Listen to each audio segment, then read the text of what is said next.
الحمد لله فما النادي الرياضي البنزرتي اللي يعني خلى حتى اخر رمق من البطوله. انا على الاقل فيها تشويق، لكن اعتقد ان البطوله ما كانتش قويه بصراحه، غياب الجمهور ياثر. البطوله طالت على مدى تقريبا سنتين وهذا مش معقول، لكن انا نقول لازم نطويوا الصفحه ونحاولوا انه نحضروا البطوله القادمه.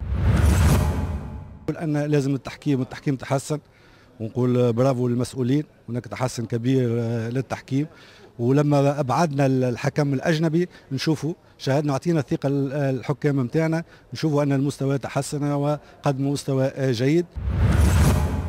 لا نترقبوش باش يكونوا اجانب معناتها لاعبين كبار. اللاعب الكبير يلعب في كيما اللوتري، راهي اللاعب الاجنبي في افريقيا، وخصوصا في شمال افريقيا انتدابات صعب. انا باش تجيب لاعب يلزمه 4 5 مليون دينار، وهذا اللاعبين هذم ينتقلوا اكثر الى اوروبا. لكن انا نقول فما هناك لاعبين اجانب حسنوا مستوى البطوله وقدموا مستوى جيد السنه هذه. اهم شيء هو ان اللي معناتها اللي يختاروا لاعبين الاجانب لازم يكونوا فنيين، ماهوش المسؤولين، ماهمش رؤساء الجمعيات. انا نقول يعطيوا العمل هذايا والاختيار هذا يعطيوا للفنيين، وهذا هام جدا.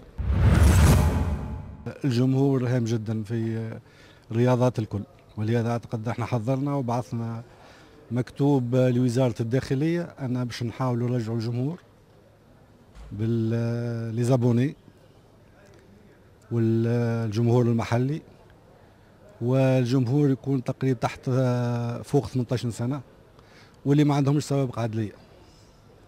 هذا هو، وان شاء الله نحضروه، وان شاء الله البطوله ترجع بالجمهور السنه القادمه ان شاء الله، وتكون افضل من السنه هذه. انا اقول اولا البرنامج لازم يطبق بحذافيره. ثم انا نقول بصراحه انا متفائل لان البطوله السنه القادمه تكون افضل. انا نقول السنه هذه اكتشفنا بنزرت مستقبل رياضي بالمرس. النجم شاهدته المباراة الأخيرة مع النادي البنزرتي تحسن وأقام عديد من الشبان. النادي الأفريقي راجع، ولهذا السنة القادمة باش نقول البطولة فيها تنافس أكثر من السنة هذه، وهذا هام جدا. لما يتنافسوا 5 و6 جمعيات على البطولة بطبيعة الحال تحسن مستوى البطولة. المسؤولين لازم يقوموا بواجبهم، المسؤولين بصراحة من الأسباب تدهور البطولة، وبعض المسؤولين مش قابلين بواجبهم، واللاعبين والجمهور بطبيعة الحال.